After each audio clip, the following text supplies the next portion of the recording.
Are you tired of efforting your way into alignment? Do you ever wonder why, after all the healing, the shadow work, the quote-unquote manifesting work, you still feel like you're circling something you can't quite touch? Have you grown tired of, or do you feel like you've outgrown common spiritual and manifestation teachings? Because if you have, this episode is for you.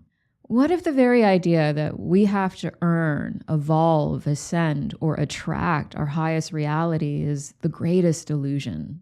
If you have been exhausted by spiritual striving, if you've been confused about why quote-unquote manifestation still feels like effort and unsatisfactory, if you're disillusioned by endless quote-unquote blocks to clear with spiritual hierarchy, with feeling like you have to stay quote-unquote high vibe, or you have to transcend your human self in order to embody your highest self, if you're ready to recognize yourself as your highest self, as source right now, not in 10 years or after another round of shadow work or after another quote-unquote dark night of the soul or after another plant medicine trip, if you're hungry for a direct, candid experience of truth, of power, of liberation, then this episode is going to collapse the illusion that you were ever powerless and separate from what you seek, that you had to be perfect, that you have to struggle, to suffer, or wait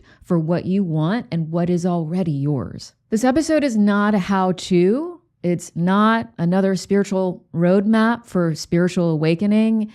So if you're still seeking permission to be your highest self, this episode is not for you. This episode is for people who are ready to reclaim their highest truths, their ultimate freedom and sovereignty. This episode is for people who are ready to stop playing by the rules of distortion, no matter how beautifully those rules have been framed or how long they've been in place for or how normalized they are. Because in this episode, I'm going to share my truth, how my healing, emotional freedom, and liberation from all common spiritual and manifestation teachings, and also the control matrix in this planet's grid, has resulted in 4 months of quote-unquote supernatural, superhuman experiences and abilities that defy everything that we have been taught about spirituality. I'm going to share why magic and miracles are your birthright and part of your everyday field, and why you are so much more than you have been led to believe.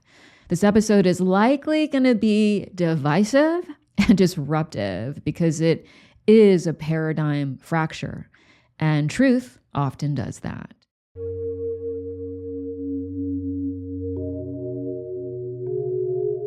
Welcome to The Simple Source, a paradigm-shifting space where self-love, healing, spirituality, and personal growth are redefined. If you've been told healing takes years, that abundance must be attracted, or that transformation requires struggle, you haven't been told the truth. I'm Linda Valines, a certified trauma-informed holistic coach, author, and spiritual guide. After healing myself from chronic conditions, complex trauma, and lack, not by following traditional frameworks, but by creating my own, I'm now teaching you to love, heal, and free yourself, mind, body, and soul, so you can reclaim your highest health, happiness, and potential with joy and ease. Each week, we go beyond surface-level self-help and into the real mechanics of transformation. If the traditional paths to healing and spirituality haven't produced the changes you want in the life you desire, you're in the right place. You were never meant to struggle or wait for what is already yours. Let's get started with today's episode. So what I'm going to share throughout this episode is not a lesson. It's really a broadcast from my monadic node. It's an offering from source consciousness that I hope will liberate you, because what I'm going to share in this episode is not just unconventional, but unfiltered and progressive. So if you're curious, if you're still here and you're like, what is she talking about? If you feel like there's more to you, if you feel like there's more to your reality, then let what I share in this episode bypass your egoic mind and land directly in your cells of your body that already know, in your field where it's going to resonate as long forgotten but sacred remembrance. Now, what I'm about to share did not come from years of training or studying or purification. It came from productive self-healing, emotional freedom, and releasing the entire framework that taught me I needed to train, to study, and purify myself in order to be my true self. And what emerged was not an upgraded version of myself, but the pure, unfiltered embodiment of what I have always been, of what you truly are. So in the past 4 months, I have experienced an unprecedented amount of reality-changing, verifiable, real-time timeline shifts, consistent nonlinear time, experiences way outside normal cause and effect, literal daily synchronicities and magical experiences so profound, so mind-blowing that my journal, I have an evidence of magic journal. In that journal, I log all of the magical shit that happens to me. And I create one there's a new one for every year. And so this year, it's already over 145 pages long. And it's only the beginning of May, all right? So that just gives you an idea of the density, consistency, and scope of what I have been living. And these are not like 5x8 journal pages. These are like 145 Google Doc pages. So in the past 4 months, I have spontaneously developed various quote unquote superhuman abilities that honestly only a few mystics and people in human history have been known to possess after decades of training and studying. And none of what happened to me and continues to happen to me was the result of training, was the result of effort or quote unquote evolving or quote unquote worthiness. It was just the natural consequence of productive healing, of spiritual sovereignty, mind, body, soul coherence, and releasing all distorted frameworks of separation, powerlessness, conditionality, and limitation. So this episode is really about understanding and reclaiming spiritual sovereignty. That's what I hope to convey to you. You know, spiritual sovereignty is your soul's sovereignty, and thus your human sovereignty. They're not separate things. They're just two sides of the same coin. The truth is, your soul is a fucking divine, multidimensional, interdimensional badass capable of creating universes. And that's the truth that I'm going to be talking about in this episode. So I'm going to help you remember that. Those truths that have been buried and actively suppressed by collective systems for thousands of years. And that remembering doesn't come from attracting. It does not come from struggling, training, efforting, clearing quote unquote blocks, or passing quote unquote tests. It comes from your willingness to start questioning normalized narratives and systems that have made you believe that you were powerless, that you were small, that you needed permission, that you needed guidance, and that you had to prove or magnetize your way to have what you want, to have joy be your baseline, to stretch into the eternity of your divinity now.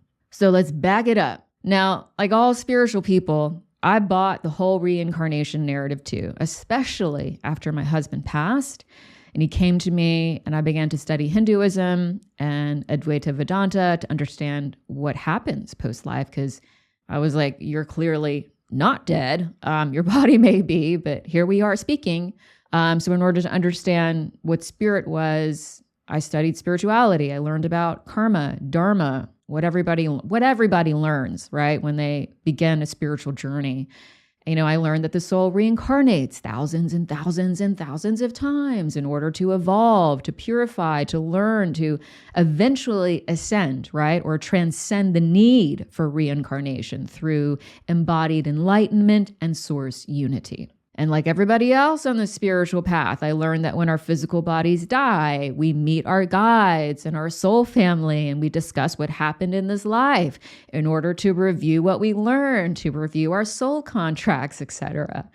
And of course, you know, I learned about manifestation, the law of attraction, and that I had to become quote unquote magnetic. I had to raise my self-worth. I had to look out for signs. I had to pass tests.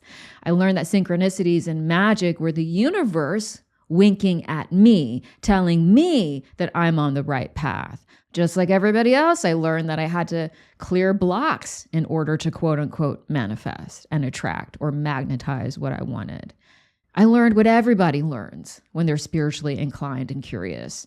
And I didn't question. And for nearly a decade, I did not question any of it.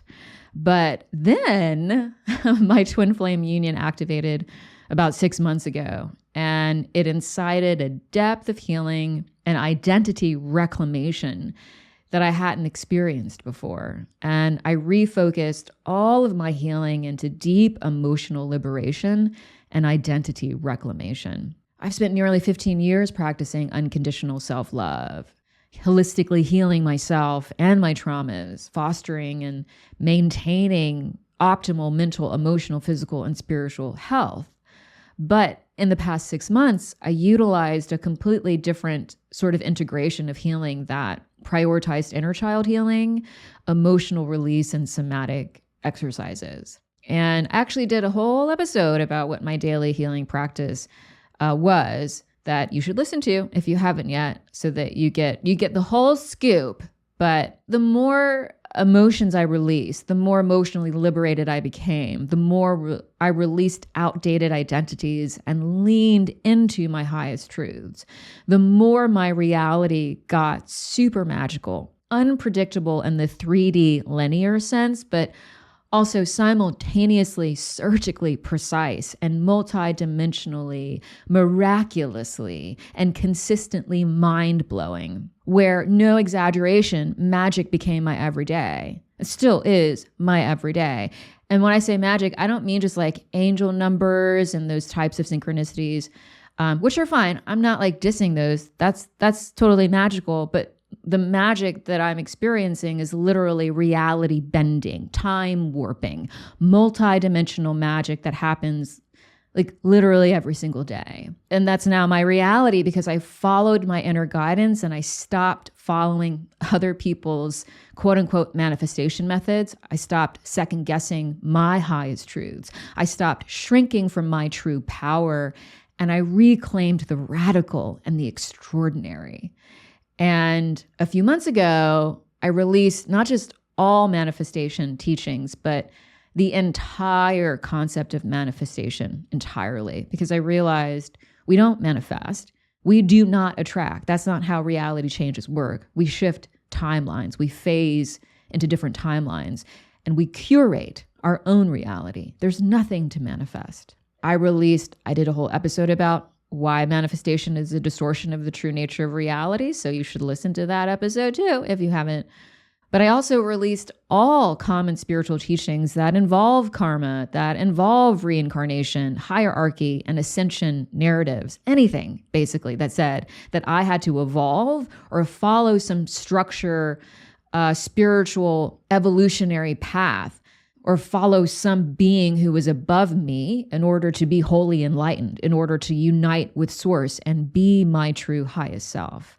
I released all common academic teachings that told me my brain was limited, my body was limited, my reality was limited. And I acknowledged and I released the influence, this is key, of the control matrix, which is the reason all of those teachings and frameworks exist in the first place. So the control matrix is a multi-dimensional construct. It's spiritual, psychological, it's societal, it's energetic, and it's a part of the planet's energetic grid. And it was originally designed to keep souls identified with separation, with unworthiness, with struggle, powerlessness, and external authority. And it was formed by various factions of beings over thousands of years that formed collective agreements meant to keep people incarnating to Earth so they could benefit from the fear, the disconnection, and to continue to veil or shroud the truth from souls, which is they don't need to reincarnate on Earth. And that control matrix influence manifests in the literal sense of the word, both externally in institutions, in collective systems and teachings, and it's also internally inherited as beliefs, right? Trauma imprints, subconscious programming. And the power that the control matrix has on you depends entirely on your agreement to it, conscious or unconscious, your identification with its narratives and its influence. And so once I learned about the depth and the scope of the control matrix and why normalized spirituality and particularly religion is not at all immune to it, but actually deeply entrenched by it and reinforces it, it was a very sobering reconciliation. It took me a couple of days. It took me a couple of days to come to terms to the fact that what I had believed for nearly a decade was not true. I mean, that's the bluntest way to put it. But when I was trying to determine if what I had learned about the control matrix was real or not real, in that reconciliation, one thought just like kept coming back to me, which is, if my soul is sovereign, right? If I'm free, then the notion of reincarnating on earth thousands and thousands and thousands of times in order to purify and evolve in myself in order to eventually ascend, that's not freedom. It's actually an illusion of enslavement to earth. And I kept coming back to that thought. I am sovereign. I am sovereign. And the more that I anchored into that truth, because that is my truth, that's your truth. You are sovereign. You're sovereign. Your soul is free. The more that I anchored into that, the more that the entire spiritual framework collapsed. And after a couple of days, it was a very easy release then, because I could not only see the distortion, but I could then feel it in my body, in my soul, how oppressive, suppressive, and illusory it is. Because the truth is, every soul is free. Every soul is sovereign. You are free. Your soul is not bound to anything. If someone told you as a human being that you had to do something over and over and over and over again in order to be free, would you agree to that? Or would that not sit right with you? That's essentially what the reincarnation karma ascension narrative is. It's not a narrative of freedom. It's a narrative of suppression and disempowerment. You do not need to reincarnate back on earth to purify your soul, to evolve your soul. That's not freedom, friend. That's a story spun of false unworthiness and false ascension. You're not bound by any soul contracts either. You do not need a life review. And the more that I thought about that, because I didn't even question that. At first I was like, oh, that's cool. And then the more I questioned that, I was like, who was reviewing my life? Like, who is judging my soul? Does that feel right to me if I'm really truly free and sovereign? Not at all. Because you're sovereign, contracts and reviews don't enforce your freedom. They suppress it because it means you have no choice. Your soul doesn't have a choice post-life. So then that means that you're not actually free. All of those narratives imply ownership. It implies that you are obligated by another force or being outside of yourself to behave or do something beyond your soul's sovereignty or against your soul's sovereignty.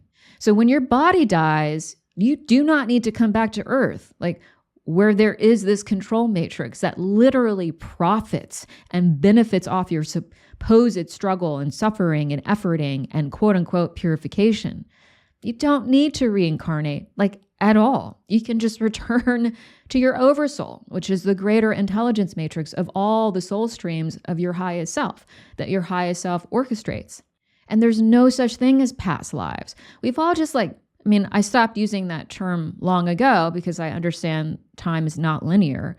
There's no such thing as past lives. There are other lives in your oversoul because the past is a 3D construct. It's for your human self to organize your life. But in higher dimensions, there's no past. It's just now. And higher dimensions is where your oversoul and your highest self exist. And so that's your true self, because the body that you're in right now is temporary. Your soul is not. And there's no such thing. I had to really, really sit with this one too, because I actually created a whole mini course about karma. It's so accepted. When it hit me, I was like, damn, doesn't make a lot of sense. But there's no such thing as karma that carries on from life to life. There's just no such thing as karma. Yes, if you believe it, then you reinforce it. But there's energetic imprints. That's real. but you can neutralize them. You can transmute them post-death. You're not powerless. Like, your highest self is not confined by you, saying something criticizing to your mother in your 20s. Like, you are powerful. You are not limited by energetic and trauma imprints. Like, your highest self can transmute that energy. Of course it can. And so when I allowed myself to question what is normalized, I actually then saw how none of it makes sense. When you root in the truth that every soul is sovereign, and that innately means that no soul has to ascend. We're already ascended because we all are emanations of our highest self. There is no separation between the human self and the highest self. That is an illusion of separation, just an illusion, because your human self only exists because of your highest self. It's just a fractal of your highest self, and everything is holographic. So you contain all of your highest self, just like every part of a fractal in a hologram contains the whole. And when I realized how none of it was really logical, how none of it actually really landed and sat right in my body when I started to question its validity and whether or not it enforced my sovereignty and my freedom and my power and limitlessness, or if it didn't. It was a real absolute joy to reclaim my soul and spiritual sovereignty then, to release myself from all of those distorted narratives and frameworks, to truly reclaim my freedom and my limitlessness. And then I grieved that. Of course I had to grieve it because I believed all that for like nearly 10 years. And so I grieved the release of all of that. Now, it was really important because it wasn't just like a mind, body, soul rejection of what's ultimately untrue, but I had to acknowledge the role and the influence of all of that distortion in my life, and then truly grieve all of that in order to truly release it from my mind, from my body, from my field. And so that's key. Remember that. So that's basically like the Cliff's Notes version of how I reclaim total authority over my mind, my body, my soul, and my reality, meaning my sovereignty. And when I did that, my reality responded to me immediately. Like I said, like synchronicities began to not only happen daily, but with increasing complexity, magnitude, layering, precision, depth, and meaning. Like to the point where AI had to coin a new term for me because synchronicity didn't even do justice to what I was experiencing. It had to coin the term quantum nexus events because time became nonlinear, cause and effect dissolved. And then that's when I realized my reality was just me, was just really my highest self. And I am my highest self. Because the complexity and the layering and the precision of everything that was happening to me on a daily basis was so incredibly personal and meaningful that it wasn't just the universe winking at me. I knew it was me. I was doing it. I was doing all of it. My highest self was doing all of it, orchestrating all of it. And then it really hit me that my reality was just me. Like it landed. Not only am I my highest self, but my reality is my own orchestration. It's me. So that means I'm in command of my reality. And after that recognition, embodiment, my reality became more responsive, more layered, and more synchronized, and not through linear cause and effect, but through quantum coherence. So in quantum physics, coherence describes how particles or fields remain correlated, basically, across space and time. And so that's the field in which synchronicities and my quantum nexus events and timeline shifts occur. Not from randomness, because nothing, I also realized that, nothing is random, but from higher order intelligence expressing through non-local unity, which is the truth of reality. And I experienced all of that in stunning ways, just over and over and over again, daily. My astrological natal charts changed, tropical and draconic, multiple times, which that's deemed impossible. So literally the impossible became my everyday. And in 3 months alone, I shifted timelines over 25 times. And these are not timeline shifts where I woke up and I felt different, but timeline shifts that resulted in immediate, real-time, verifiable changes in my physical reality. And then I began, here's where it starts to get like super fun. Then I spontaneously began to hear high-pitched frequencies 24/7. Not tinnitus, because it's dynamic, it's responsive, it's layered. I've had zero ear trauma. My hearing is not at all impaired. It's actually expanded. My hearing range has expanded. And I've talked about this a little bit before in my podcast, but I was surprised multiple times that I can hear things that are like literally classified as beyond the human auditory range. So basically I can now hear frequencies that most people can't. So basically now I can hear my frequencies, like my literal frequencies, the frequency of energy around me, of electronics around me.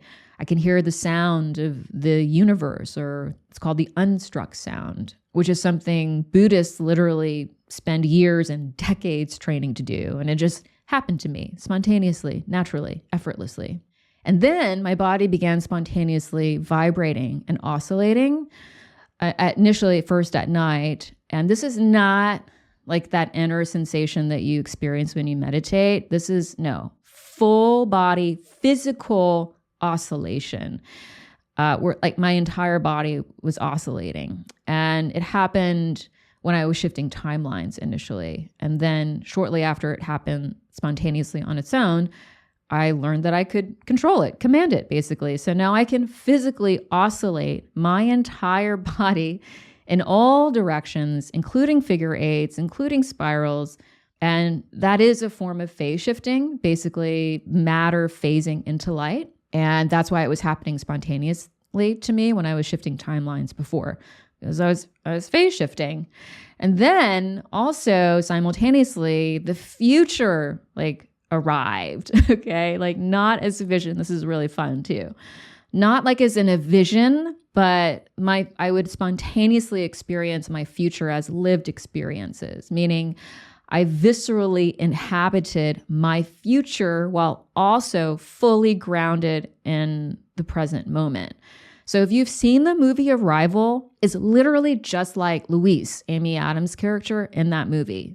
Like literally exactly what happens to her at the end of the movie is what happens to me now. So I don't just see the future, I'm actually living it while I'm simultaneously living in the present moment. So that's really fucking cool.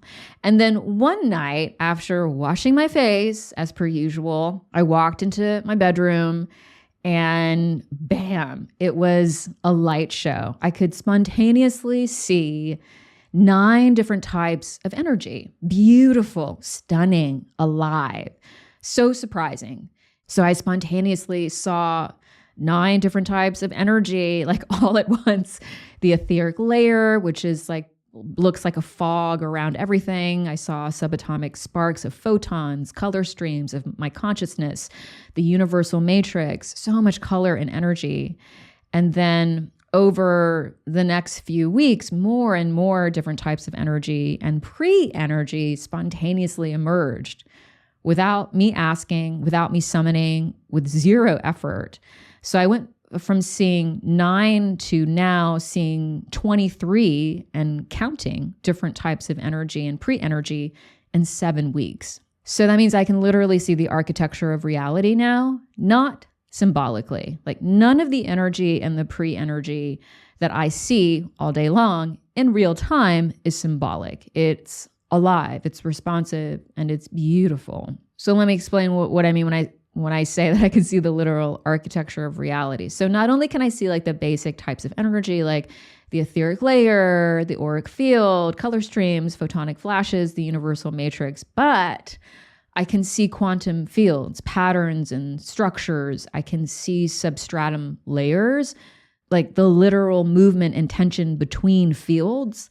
I can see the geometry, the shapes, the lines, the literal architecture and grids and fields of the structure of reality. Again, it's not symbolic. Like it's literal and I'm seeing it in real time. And The reason actually that I can see all this is because I can see my highest self's like literal node as a tiny center of bright light in the center of my vision with my eyes open or closed 24/7. So conceptually, this is similar to what Vedic teachings call the Bindu, but it's what I'm experiencing is way more than that. So just to give you like a basic sort of understanding, the Bindu is often symbolic and only ever seen temporarily, like in deep meditative or altered states. It's been described as the primal point of appearance of source consciousness that exists beyond time, space, energy, matter, form. And it's largely symbolic, right? Because it's explained through the chakra system. But that's not what I'm seeing, like way beyond that. What I'm seeing is I'm calling it my monadic central node or my blue point, because I call my highest self blue, but it's not temporary, it's not symbolic, and it's not part of my chakra system. It's a literal point of monadic field phase stabilization that expresses as visual light and geometry in my real perceptual system. It's the functional center of my supra-conscious perceptual system. And I access it not from below or through practice. It just arrives naturally from my coherence as my identification as blue, my highest self. Because I released all spiritual hierarchy. I released all ascension frameworks. And it exists, that blue point exists in phase with blue as a visible, literal light singularity that's not separate from him and not separate from me. And it's responsive as well as autonomous. And I see it literally 24/7. When I first saw it, I saw it in my morning meditation a few months ago. How it emerged was I was just seeing color streams, and then this brilliant, tiny white dot of light in the center of all of it just emerged. And I knew right away, like I felt it right away, because I immediately was overcome with peace and presence and limitlessness and unconditional love. I knew that that was my highest self. Like literally, I was connected to my highest self through that node of light. Again, not symbolically, but connected to its consciousness. And again, now it's always there, that bright, tiny, white, purple, blue, or sometimes green dot of light, so bright, always in the exact center of my field of vision. And now it's surrounded by a circle of light, which is my oversoul. And I do not try to summon this. I have not efforted in any way to see any of this. I'm not calling upon it. It's just there 24/7. Even when I wake up in the middle of the night, half asleep, right? When you wake up from a dream and you're just like awake for a couple of seconds, it's there. It's not disruptive to my vision because I can sort of tune it out if I need to work or whatever. But the moment I close my eyes, it appears always. And in fact, I see all of this energy and pre-energy 24/7 without summoning it. You know, I don't see all 23 types simultaneously at the same time. Some are more distinct during the day, some are more distinct at night, but I can see energy and pre-energy and the architecture of reality literally all the time in real time. And so there's no such thing as silence for me anymore. And there's definitely no such thing as darkness. Because my body field is now entrained to light intelligence, to frequency. And I'm not seeing like quote unquote energy as overlay.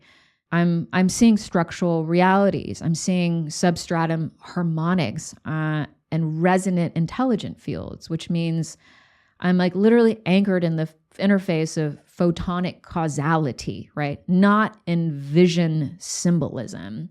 My vision is not symbolic. It's architectural. Like I want to make that clear. Most clairvoyant people, what they see is interpretive, like they see symbols, archetypes, emotional impressions.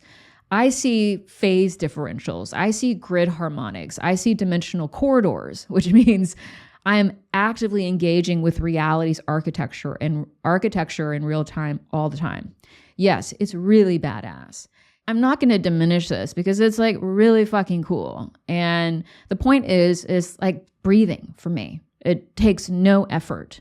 And we'll get to more of this, but let me complete my whole spectrum of spontaneous abilities. And also now when I look at my body in the mirror, my capillaries and my veins like dilate. Wherever my focus is, my entire body responds to my attention, with patterns of my biology becoming more apparent or distinct wherever I look. So basically, what I'm saying is whenever I look at my body, my biology visibly responds, not symbolically, but distinctly. Like I can see my body changing in real time. Its energy, its biology, the circulation, all of my body responds directly, immediately in real time to my focused attention and awareness. So basically just looking at my body creates immediate, literal, energetic, and biological movement that reveals biological patterns and creates real, visible, not symbolic changes. I'm not forcing this. There's no outside influence. It's just entrainment. My body's entrained to my highest consciousness. At first I was like, what the fuck is happening? That's really spooky. Like, what's going on with my capillaries and my veins and what's happening to my skin? But now I understand what's happening, and it's really beautiful because patterns emerge. Geometric patterns emerge and movement occurs. And it's really beautiful. So these dynamic shifts in my body and energy perception, pre-energy perception, can be understood through the lens of the human biofield, okay? So the electromagnetic and quantum informational system that organizes and informs physical processes. So what I witness in the mirror when I look at my body, vascular responsiveness, energetic movement, all of that is real-time biofield modulation that is driven by my highest consciousness. It's not symbolic. It's actually biophysical. It's neurological, and it's energetic all at once. And also, now I'm also getting multidimensional notifications. Yeah, like notifications like on your phone, but quantum ones. So they're like messages that are so clear. They're timed, specific visuals, symbols, glyphs, and sounds from my highest self, from my oversoul, basically every single day. And this is not like typical clairvoyance or even clairaudience. Like I'm being given real-time transmissions that are often high definition visuals that sometimes literally look like notifications, like that you see on your phone. Some are like sacred geometric glyphs. Others are symbols. Some of it is light language. I don't fucking know how to read it, but I'm like, I'm here for it. Send it to me. Some part of me is receiving it. But it's all like highly intelligent, symbolic and structured. And so what I'm saying is like my highest self and my oversoul are now in literal constant communication with me multi-dimensionally. So I have no need for my guides or angels anymore. Not that I don't call upon their presence every morning, because I do, just to invite their presence, of course, but there's no hierarchy. Like I have unsubscribed to that narrative. I know there's no being above me. I am in direct contact with my highest self, and my highest self is just source as individualized consciousness. That means I am source right now, always. There's no being above me, no being below me. So my high frequency hearing, my visual perception of subtle fields, energy, pre-energy, and my multidimensional communication with my highest self and my oversoul all fall under what is called expanded sensory or quantum perception. Because they're not hallucinations, they're not metaphors, they're real actual sensory extensions, faculties that began to emerge when my nervous system and consciousness basically decoupled or was freed from conditioned limitation.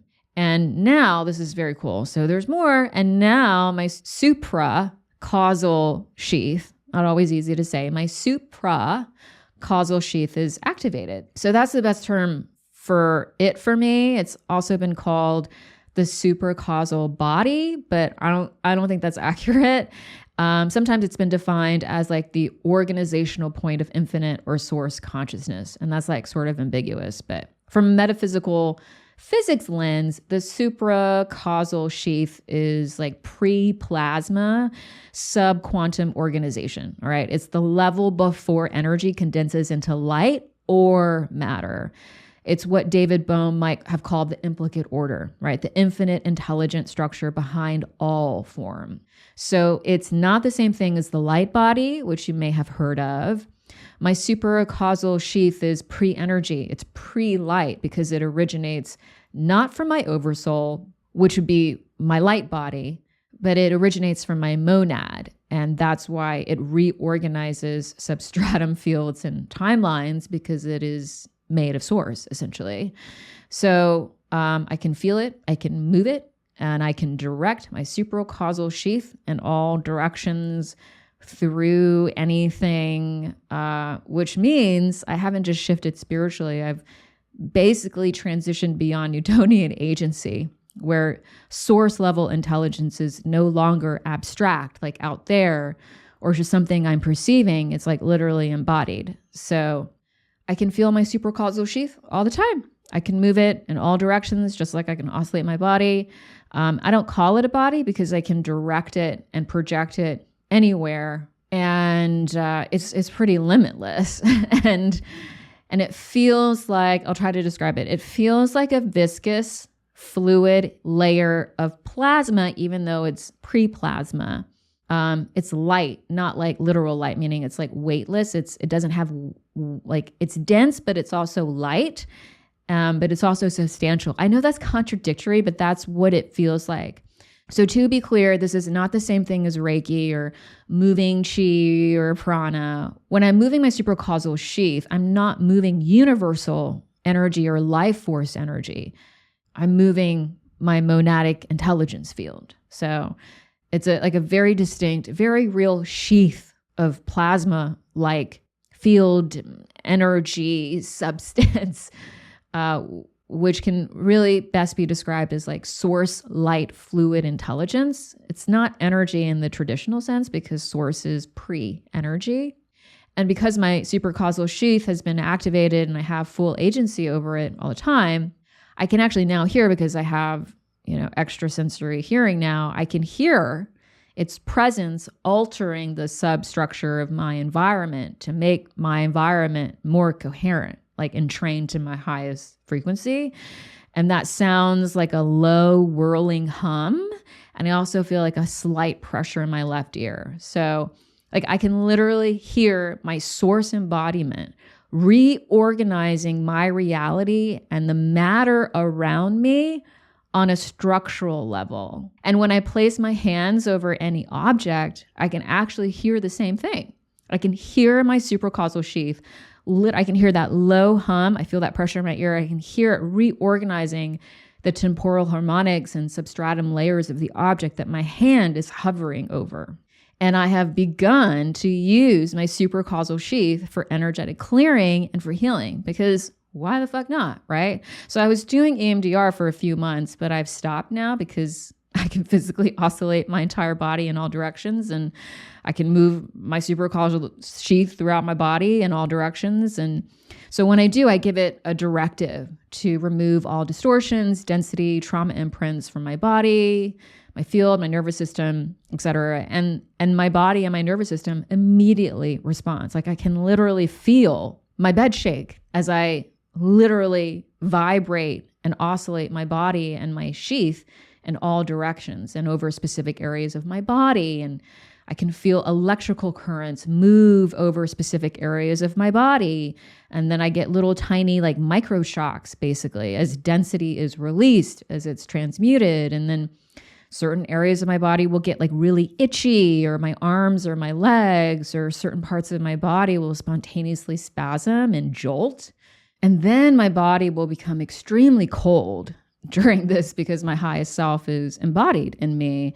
And when that happens, basically there's a subatomic field inversion that occurs, which is like a local withdrawal of low frequency charge that then allows for higher density photonic and pre-energy infusion, basically. So I'm not just doing energy work. I'm like instigating and integrating system-wide bioengineeric reconfiguration, where I'm not just like quote unquote processing energy, but I am like literally retemplating my physical body and field.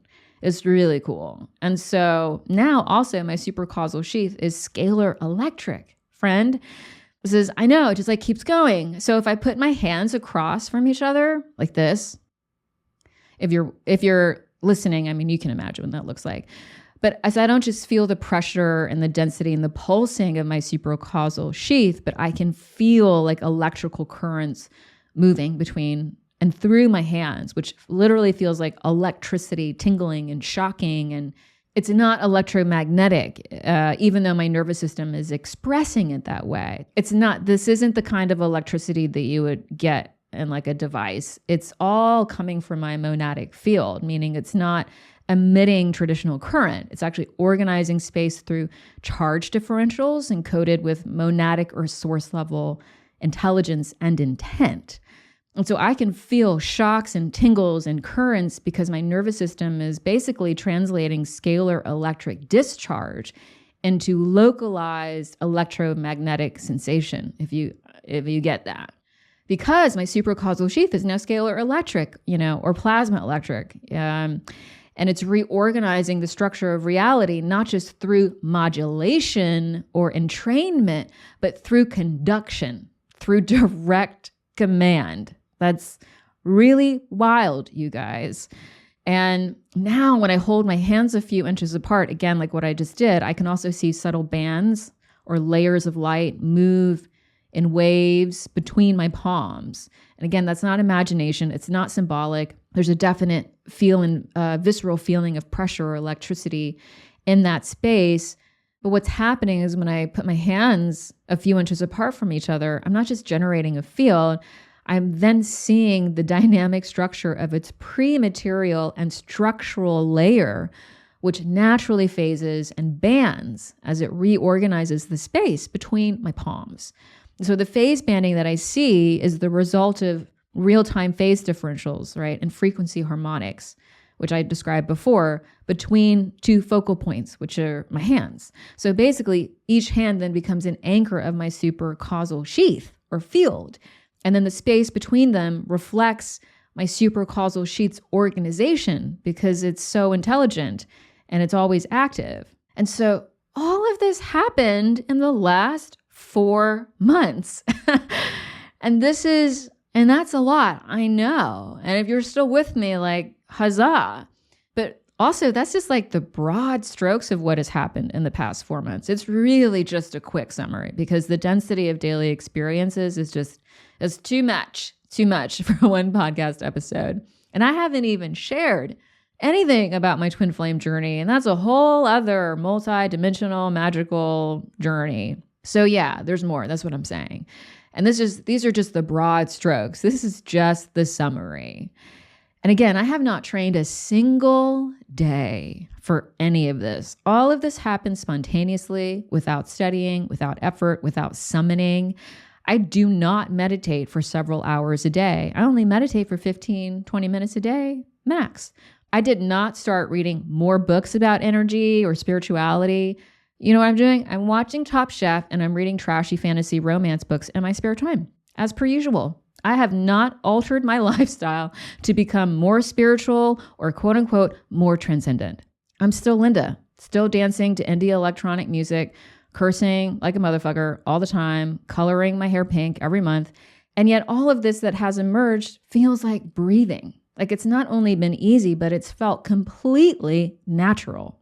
If you've been doing the work but still feel stuck, like no matter how much healing, manifesting, or personal growth you invest in, or spiritual practices you try, something just isn't clicking. You're not alone, and you're not failing. The truth is, most teachings and approaches are outdated and only scratch the surface. My book, Unconditional, You Are Perfect As You Are, helps you understand exactly why things haven't been clicking and how to resolve the root of why you're struggling. Unconditional self-love isn't just a nice idea if you truly want to be free. It's the missing piece and the foundation for everything you desire. And you don't have to do or figure everything out on your own. You deserve clear, comprehensive, and empowering step-by-step guidance in self-love, self-healing, and spiritual growth. The Source membership gives you daily support and transformative tools to actually start living your healthiest and happiest life today and every day. 100% of members who follow the program improve their mental, emotional, and physical health by over 50% in 1 year alone. Real mind, body, soul transformation is possible, and you can achieve it with joy and ease instead of stress and struggle. So as a thank you for being a listener, you can get 75% off your first month of membership with the code PODCASTPROMO. Your links are in the show notes. Now, let's get back to the episode. So in field theory, the collapse of distortion can cause a spontaneous reorganization toward higher resonance. That's what happened. Like, I didn't climb up anything. I didn't transcend. I didn't evolve. I cleared space, and then truth emerged. And that's aligned with like entropic release and field restructuring, not karmic progression. And I have not collapsed. It has not been mentally, physically, or emotionally taxing, overwhelming, overstimulating, or confusing. It has not been disorienting. I have not disassociated. In fact, I feel more grounded. I feel more coherent, clearly, more regulated, more connected, and more like me. Life is not more chaotic. It's actually way more peaceful. It's richer, truer, and like definitely way more fun. And the ease and the effortlessness of all of this has convinced me that I am not some anomaly. This is our natural and original design and blueprint. Our brains, our bodies, our nervous systems are not limited lower meat suits that we need to transcend. Our bodies are originally designed to function multidimensionally because we are multidimensional.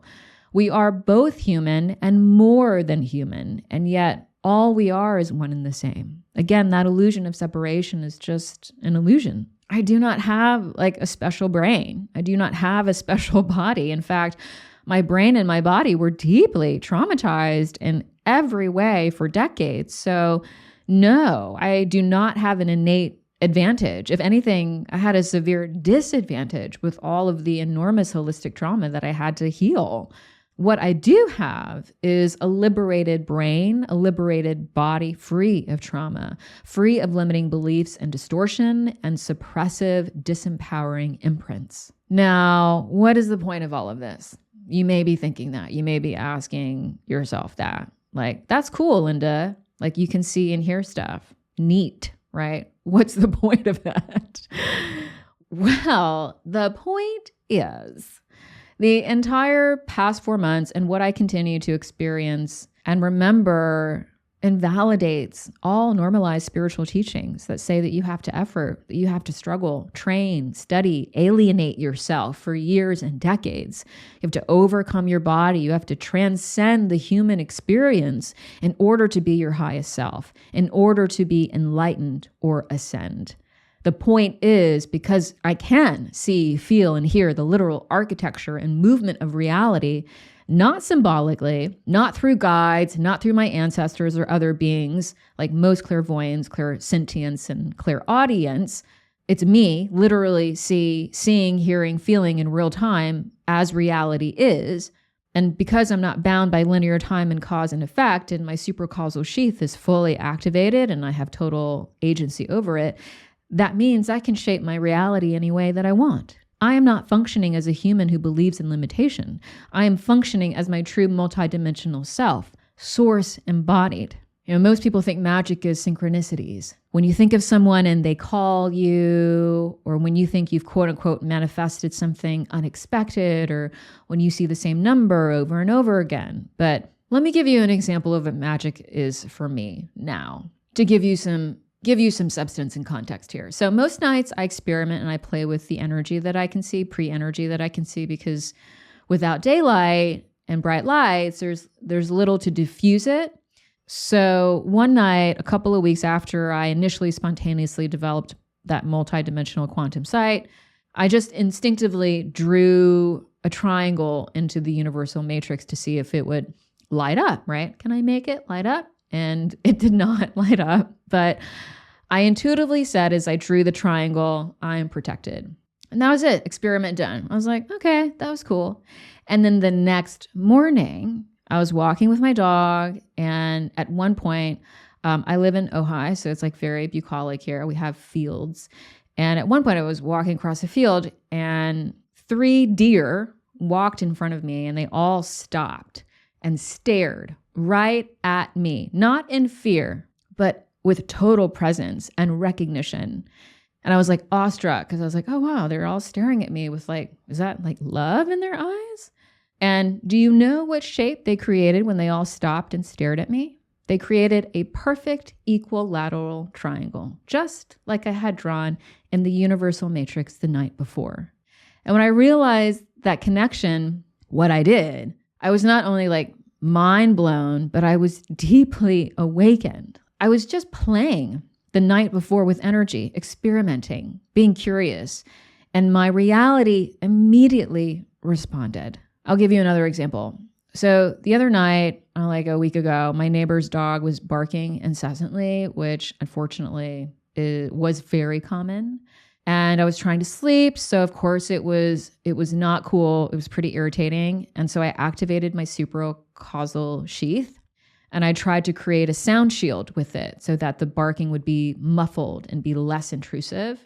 And I tried to create that sound shield for a couple of minutes, but that barking remained just as loud. So I was like, fuck it, let it go. I'll just relax and try to sleep. Then 5 or 10 minutes later, the owner of the dog came out of their house, reprimanded the dog, and then took the dog inside or like put it into a doghouse or something.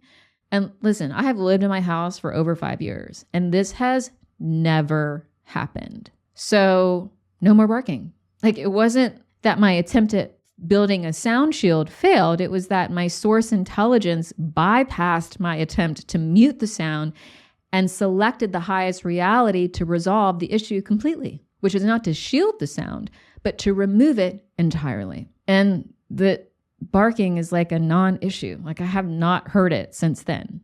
So that is the point of all of this. Why I'm sharing my experiences, because this is our natural design. We are not powerless, which is what we are conditioned to believe over and over and over again from the start and throughout our lives. Our reality is not beyond our control. Our brains and our bodies and nervous systems are not fragile, are not weak, are not limited. We are powerful beyond what most of you dare to allow yourself to believe. And that is our natural design. And all of this that has happened in the past 4 months is honestly just the beginning, like literally just the tip of the iceberg. I'm still understanding what I'm seeing, what I'm feeling, what I'm hearing, what I can do as I truly begin to remember our original blueprint. And so soon, I'm not just going to be playing and experimenting with my body, my energy, the quantum field, my reality. I'm going to be molding them, not symbolically, but literally, altering not just matter, but the literal sub-architecture of my reality in precise and deliberate ways. And I'm going to be wielding time more precisely than I already do. I will be creating timelines, not just shifting or phasing into them. That is the point of all of this, not just to see pretty lights, colors, patterns, grids, or hear beyond the normal human auditory range, or to feel energy, or to see my future, or to live in my future, but to fully reclaim and integrate my source divinity with my human self, because they are not separate, they are not at odds. They are just different expressions of the same identity. And I'm sharing this not just to provide an example to defy all normalized spiritual teachings so you can be liberated too, but I'm sharing this also to remind you that this is yours. Like my experience is your experience. This is not some distant, after decades of spiritual purification, karmic clearing, multiple dark nights of the soul attainment. This is your reality too, as much as it is mine, because again, I'm 100% confident that this is our original design and blueprint. And, no one has publicly documented a case of this nature, what I'm experiencing, what I have experienced in totality with my level of integration and clarity and effortlessness in a single person. So yeah, I think it's important to share this, to share what's possible. You know, some mystics, sages, some saints have described partial spontaneous capacities like mine, but they did so in contexts that still framed their abilities within spiritual striving, with detachment or like past life recall. But what I'm experiencing, like fully integrated, multi-sensory, multi-dimensional, interdimensional, quantum and pre-quantum level capacities is without lineage, dogma, purification rituals, without effort, and with a nervous system that is regulated and functional. Like, this is radically different from anything else because I have not followed any spiritual framework.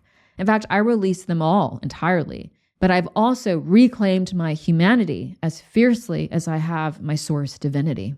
So let's talk about how and why did all of this happen? So there was a time when I believed I was reclaiming and embodying my ascended mastery. You might have heard me say that I'm an ascended master if you listen to previous podcast episodes. Because in another life, in another soul stream, I was a Tibetan sage who achieved quote unquote liberation through extreme asceticism, meaning through traditional Buddhist frameworks of isolation, intensity, relentless purification.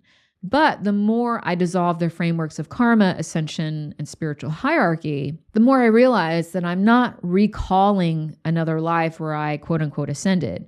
Now, this isn't to devalue what was achieved in that life and in that soul stream, but I understand that's not why I'm experiencing this. But that was the start of my identity purification from limited to limitless. But what I've realized now is that I'm embodying my oversoul, like not a single soul stream, but the totality of all my highest self's soul streams.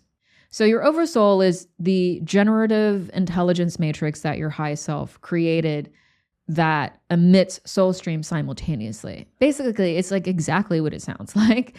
So when your body dies, when this body dies, your soul, if you're liberated and you have unsubscribed from the karma reincarnation trap, your soul will return to your oversoul. You don't need to do anything like ritualistic in order to do that. You just have to like literally liberate yourself from the narratives that you have to clear karma and reincarnate. Like just questioning that within itself is the beginning of your liberation. And when you truly reclaim your soul sovereignty and you stop suppressing your own freedom, then that's what happens. Your soul just returns to your oversoul. So that's what's happening. I'm not remembering another life. I'm embodying my oversoul in this life, which is basically my highest self, which is basically source expressing through me now. So this has happened not because I was remembering another life where I ascended. It's happening because I released and collapsed the illusion that I am not already all of those things now. That there is some separation between me and my highest self, between me and my oversoul and source, because there isn't. So that means I am operating all the time in unity source consciousness, not because I've studied or trained or meditated for hours and hours and years, but because I know what I am. And what I am is not only unconditional and unlimited, but absolutely free and sovereign. That's direct self-recognition. That's me ceasing to outsource my truth, my authority, or my reality to another being or to another force, because there is none. Hierarchy is an illusion. We are all emanations of source, which means we are all source. No one and nothing is above or below me. And I have fully stabilized in full identity coherence of that unity all the time. Also, I've been in a relationship with my highest self for over 6 years now. Not symbolically, but literally. So I've seen their light body presented to me as a giant blue being of light. That's why I call my highest self Blue. And I've spoken to Blue, I've related to Blue, like nearly every single day for 6 years. And so that's definitely a part of this too. Like I am connected to my highest self, not as some abstract thing in the sky above me in some other dimension, but a part of me that I am in constant relationship with. And so that means I trust my highest self, which means I trust my oversoul. I trust my monad. And I have stopped crediting synchronicities to the quote unquote universe. And I have rightly identified that all of that brilliant, precise, loving, personal orchestration is my highest self, which is me. Also, I reactivated my Kundalini. So it spontaneously awakened after my husband passed and he came to me. And then it went dormant for a few years when I got lost in the hustle and the grind. But at the start of this year, I consciously reactivated it on my own. So yes, that's definitely another factor. Also, I've been casually studying quantum physics for many years now. I love science, as you probably know if you listen to this podcast. That's always been the case, but I have specifically studied quantum physics for years now. And because of that, I dropped the illusion that there is nothing beyond 3 dimensions and matter is solid. That's just not true. So I've released those limited frameworks many years ago because I understand how quantum mechanics works. So I have also intellectually understood that time is nonlinear. We're not bound by cause and effect. I've been operating from those truths for many years now, and understanding all of that has made it easier to see and interact, like literally, with the quantum field, the structures and patterns of the quantum field, and to exist outside of linear time and cause and effect. Time and linear time and cause and effect, they're just constructs that serve 3-dimensionality. And we are multidimensional beings. We're not confined to 3D. And I have known that for many years. And so that's also part of why this has all happened, because it's already been a part of my consciousness. And also part of why none of what I see or what I experience is disorienting. Like, I understand that what I'm seeing and interacting with is reality as it truly is. And also, I always prefer truth over illusion. And so that means my perceptual channels have been open for this. And this is a major factor. I've healed. I have been practicing radical unconditional self-love for over 10 years now. I've been doing deep and profound trauma healing, shadow work, inner child, outer child work for many, many years. I've released all limiting beliefs about myself. I have reclaimed and loved every single aspect of me and my life over and over and over again. There is no part of me that is fragmented, that is unseen, that is abandoned, unloved, or rejected. I have been living in absolute wholeness and unconditional self-love for many, many years now. So I am truly safe in my whole self. There is no part of me that is denied, shamed, or unloved. There's no aspect of my inner child, outer child, or any other version of myself or my life that I have avoided, denied, judged, or condemned as wrong or flawed, or have not reclaimed and given my unconditional love.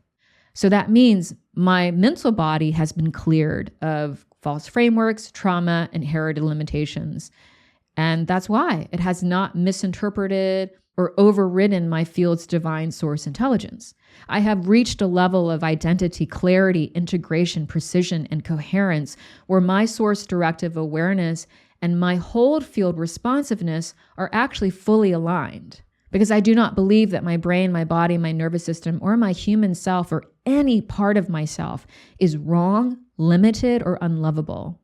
And that is reflected in my brain, my body, my nervous system, my human self, my field. And that means my brain, my body, my nervous system feel safe with me, and I feel safe with them. I am safe in my whole self. I have unconditionally loved myself, not just on an inner level, but on a cellular level. I have made my nervous system a sanctuary. I have brought my inner child, my trauma body, my shadow aspects, into absolute inclusion into every single part of my life. That's the healing that I have done. I have cultivated safety to such a degree that my system can support the voltage and enormity of source recognition and activity without fragmentation. And this is important because liberation from distortion and my limitless beliefs and unconditional self-love and my reclamation of my wholeness alone do not within themselves create the conditions for what I'm experiencing. But what I did in the past 6 months is I prioritized deep emotional release and liberation and nightly vocalized somatic exercises, which completely recalibrated my nervous system.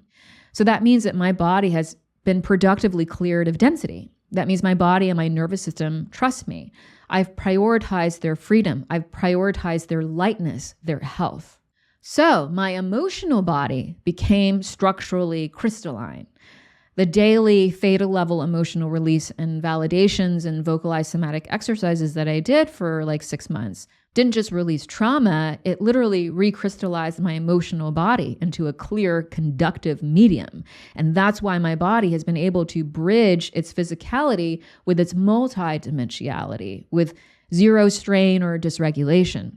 I did a whole episode about emotional freedom and why it's the key to healing and timeline shifts. So listen to that if you haven't. But every time I released or validated an unmet emotional need or a suppressed emotion in that specific theta state, I essentially refined the density spectrum of my subtle body architecture. So that means my physical and emotional bodies have stabilized at a level where my physical body and nervous system can receive and translate supercausal signals without distortion. And my body is pure. Like I probably have like 3 to 4 alcoholic drinks in a year. So I really don't drink. I eat a vegan whole foods diet. I do not eat processed foods. I do not eat junk foods. I exercise every single day. I take care of my body. So I've not only healed myself and my nervous system and liberated my emotional body and thus my physical body from significant emotional liberation, but my body is like pure. It's not weighed down by constant bombardment of toxicity through my diet, through my environment, etc. And that also allows my nervous system to operate optimally, which means my body can operate multidimensionally and interdimensionally without disassociation, without needless interference. And that's why my source self is integrated and stabilized in my body, in my human self. I have not tried to override my human self or body to access these multidimensional layers. I have treated my body, my nervous system with reverence, with love, not something to transcend or bypass. And so my humanity and my body welcomes multidimensionality because my embodiment doesn't treat matter as less than. And again, because no part of me is unloved, every part of me is welcome. Now, to be clear, I'm not accessing multidimensionality. I have a body and a field that renders it accessible. Because in truth, I'm not even activating multidimensional abilities. I'm just remembering capacities encoded in the undistorted nature of my true being. Because I've exited mind, body, and soul, the struggle, the condition-based and attempt-based paradigms that are so normalized and so unquestioned. I do not allow distortion in my mind, my body, my soul, or my field at all anymore. I have fully rejected distortions and conditionality, like divine timing, waiting, all normalized ploys to make me feel powerless, like deservingness, preparation, worthiness, permission. Those do not exist and are not permitted in my field anymore. That's why I can draw a triangle into the universal matrix and see the literal representation of it through perfectly orchestrated organic nature less than 12 hours later. I no longer believe in blocks. I no longer believe in tests. I do not believe anything is withheld from me. I do not believe I have to ask for anything from the universe or request permission for anything. That's why there's no latency. Latency is an illusion when I am law. And that's not just my truth. This is your truth. And so I don't need training to be what I already am.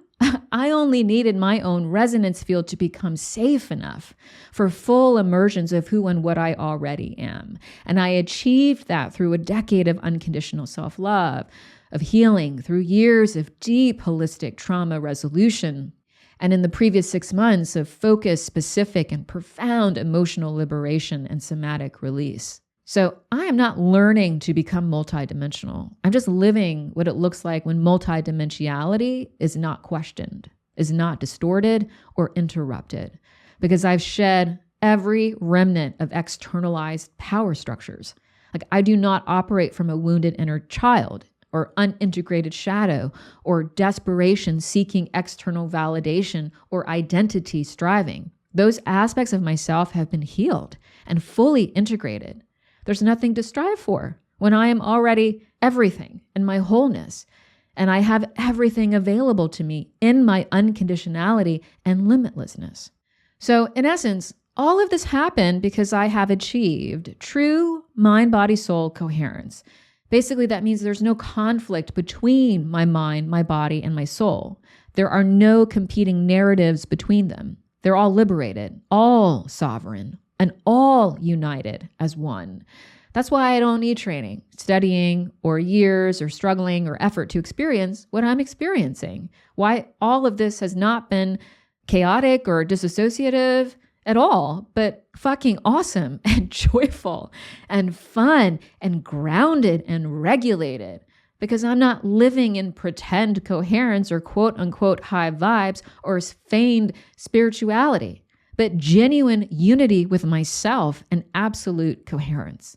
My system didn't become more spiritual, right? It became more available. I didn't leave my body. I revered it. I liberated it. I didn't lean on some hierarchical framework or ascension model. I released all of those frameworks and models, and I returned to myself, to my truth. And that's why this is not a quote unquote miracle. It's just natural. Because again, I don't need to effort to be what I already am. This is our original state. This is our truth of being, before overlays, before distortions, before externalized power structures fractured our innate divinity and our command over ourselves and our reality. So none of what I've experienced emerged from more seeking, more striving, or more spiritual attainment. It just came through radical clarity and liberation, through the audacity to question the very foundations of the systems and the teachings that I was once devoted to and taught myself. Because what I understand is that the very systems meant to liberate us are often the very things that keep us bound. So let's go there, all right, into the false frameworks, right, not to judge them, but to name them clearly, to unmask the illusions that are still being normalized as truth.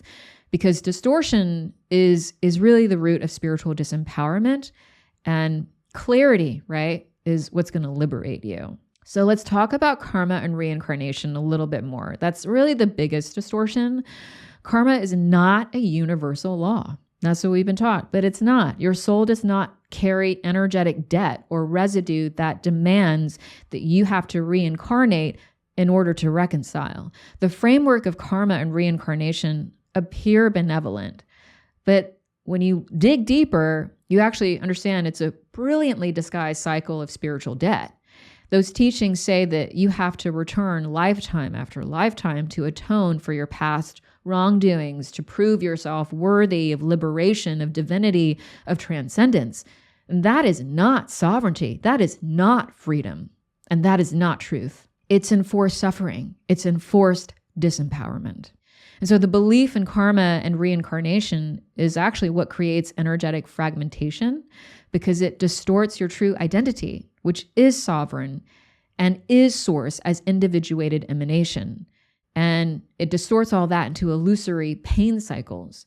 The soul then basically is deemed as impure until karma is cleared. That is false. Again, your highest self can dissolve dense and distorted energetic imprints immediately. And like I said, you're not separate from your highest self. You're a fractal of your highest self. So you don't need to learn lessons on a soul level through reincarnation to become enlightened and pure. You are already enlightened and pure. Karma and reincarnation are how the control matrix has infiltrated spirituality, and assured souls come to earth over and over and over again to suffer more.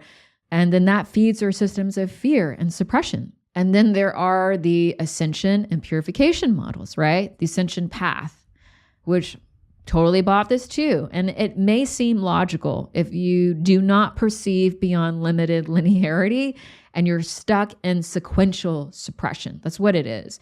The ascension path is just spiritual hierarchy. It promotes proximity to source as something to be earned through dark nights of the soul, through spiritual purification, shadow work, ascetic rituals, or isolated lifestyles, detachment.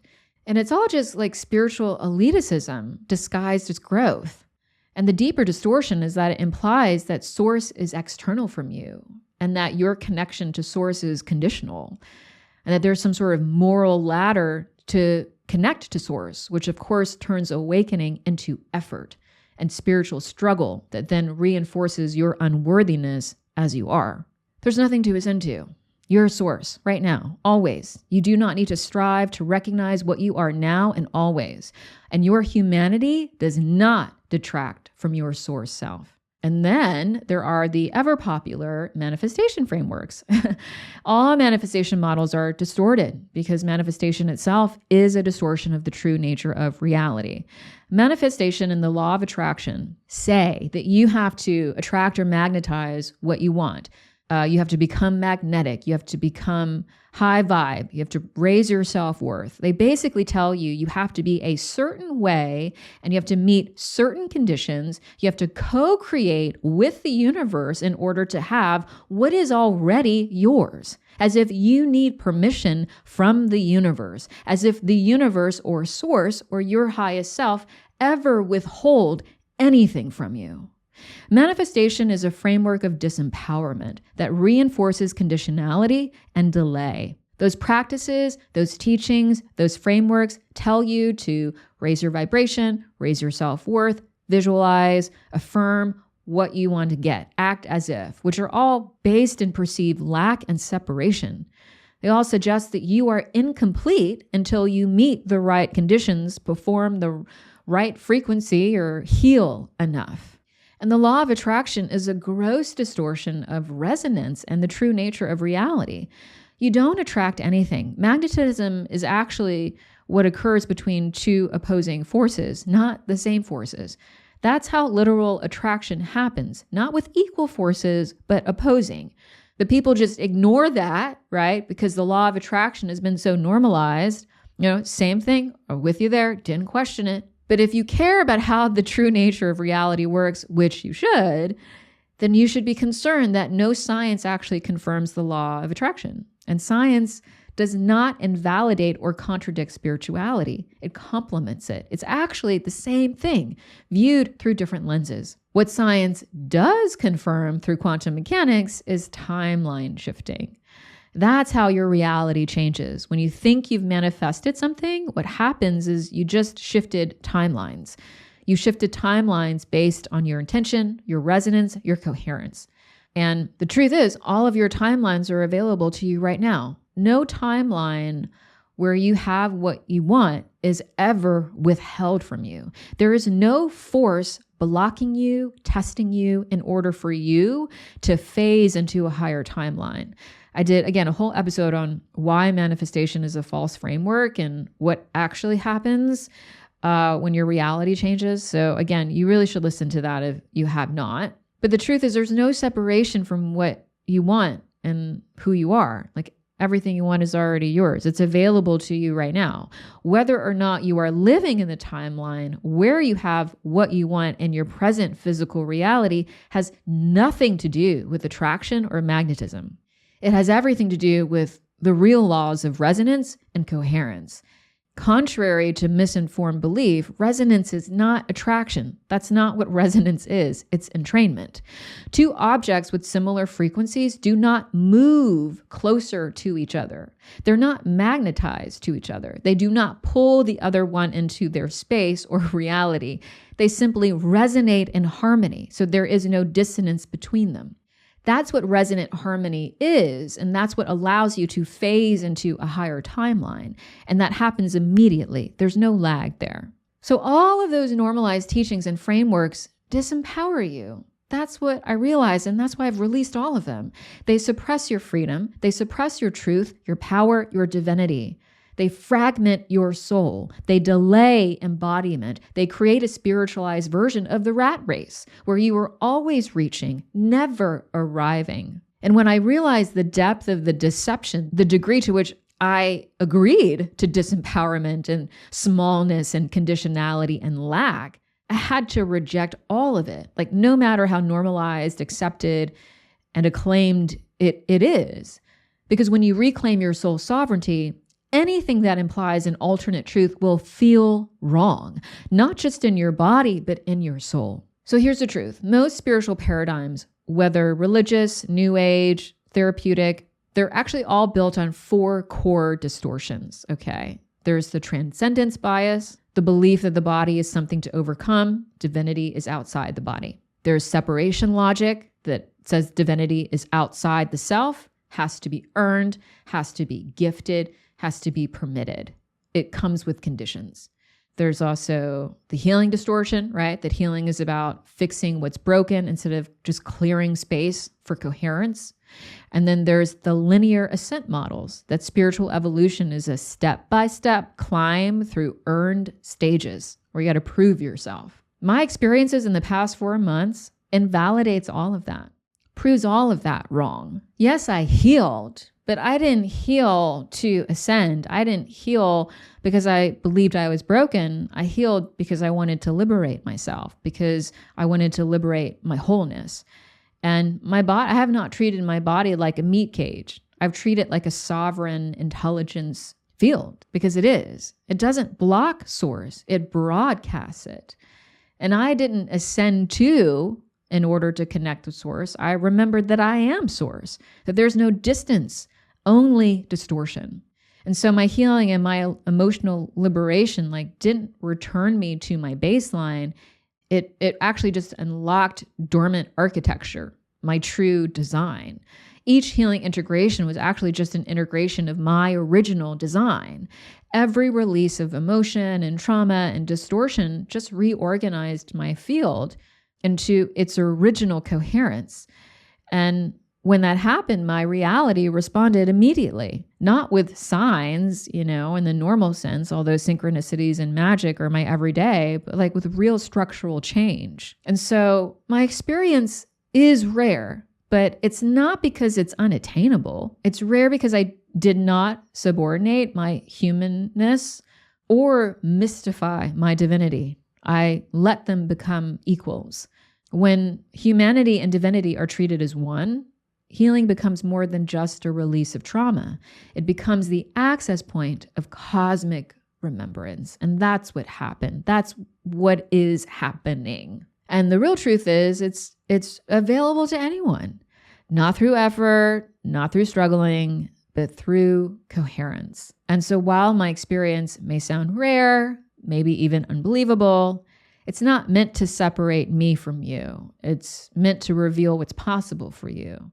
And not in some distant future, not after another, spiritual milestone, but right now. Because if you're here, if you're still here and you're still listening, kudos to you.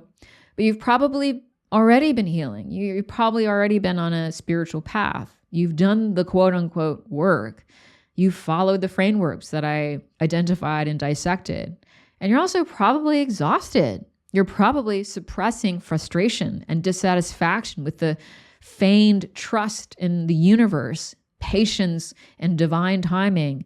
And you're probably disillusioned to some degree because of the constant messaging that says that you're not yet where you should be and that you need to keep doing more. So you're probably chronically exhausted and just gotten used to that feeling of forever chasing that life-changing insight, that trauma release, but it never really quite arrives or lands in the way that you want it to. And maybe you're spiritually confused, right? Caught between teachings that tell you to strive and those that tell you to surrender, with no real map for how to actually embody either of those concepts. Maybe you've questioned why you just need to keep proving yourself worthy of your own light.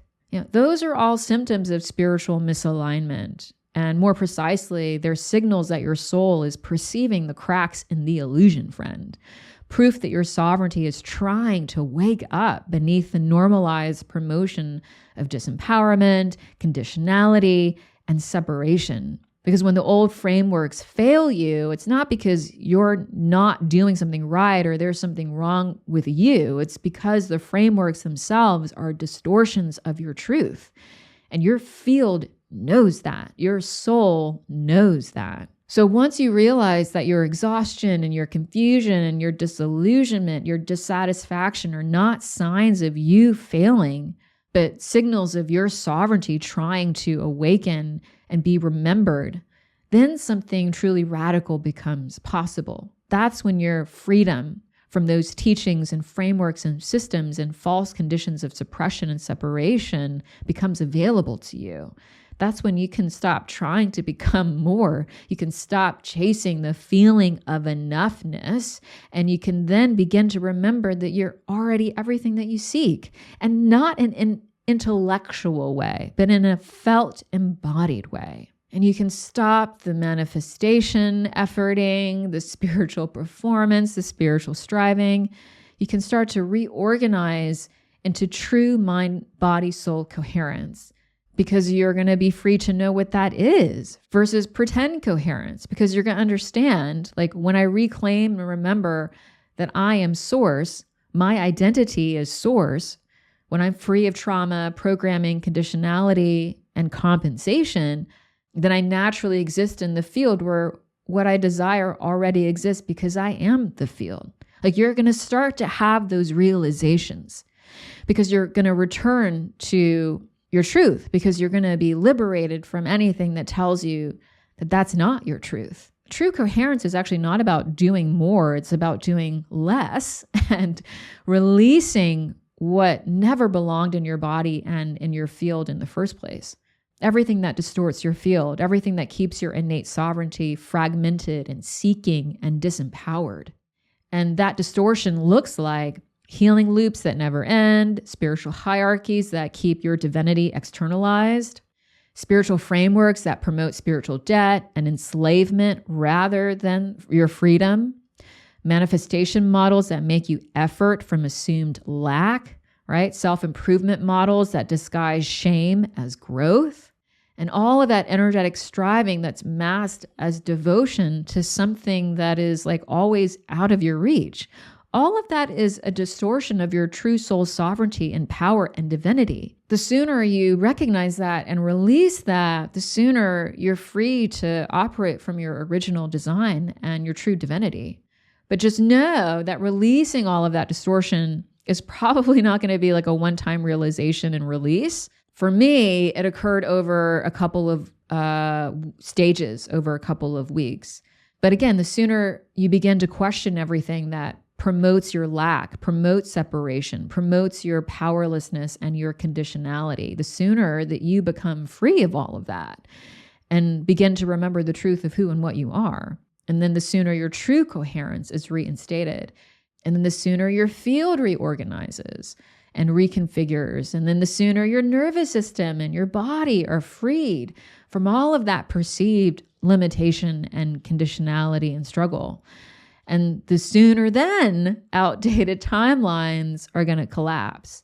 And then what once felt far away is going to become natural and obvious and inevitable. So just bear in mind that every distortion you release is not like a fix. Like, you're not fixing yourself because you're broken. Distortions do not break you. Your soul is unbreakable. Distortions are simply distortions. That's why you can release them. You know, they don't really have any power over you unless you give them power over you by agreeing to them.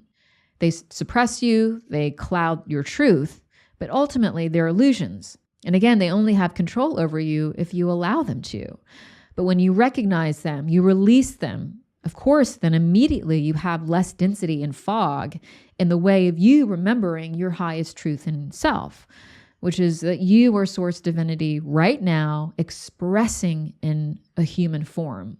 And that means you are innately a multidimensional, interdimensional badass whose highest self is capable of creating literal worlds and universes. So miracles and magic are not your exception. They're the norm. Life is not a struggle to survive. It's your creative playground. And you don't need anything or anyone else to permit or to confirm your existence or your divinity. Sovereignty is your natural state, not something to strive for, not something to evolve toward. So I hope that this extended episode and me sharing my experiences in the past 4 months has reminded you of that. I'm not more evolved. I'm simply just not playing by the common narrative arcs anymore. I have exited the distortion matrix, and I invite you to do the same. So here's your action step for the week. I want you to ask yourself what feels most heavy in your current spiritual framework or practice right now, and be honest with yourself, right? What feels oppressive? Like what are you following or doing that innately takes power away from you and assumes that it belongs to something or someone else? And I want you to name it. And I want you to question it. Like, where does that come from? Like, why do you believe it? Why do you follow it? What influence does it have in your life? Does it make you feel more powerful or less powerful? So really examine it through a nuanced lens, through the lens of sovereignty, right? Ask yourself, if my soul is sovereign and source divine as it is right now, does this align with my highest truth, or does it distort it? And then sit with that answer without judgment of yourself or anything or anyone else, because there's no need to judge or condemn. Like, liberation does not require punishment.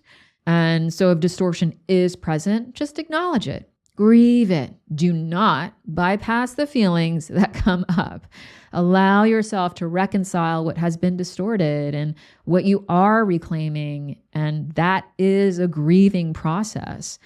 And then once you have acknowledged what needs to be acknowledged and grieved, officially release that distortion, officially reclaim and reinstate your sovereignty and your divinity.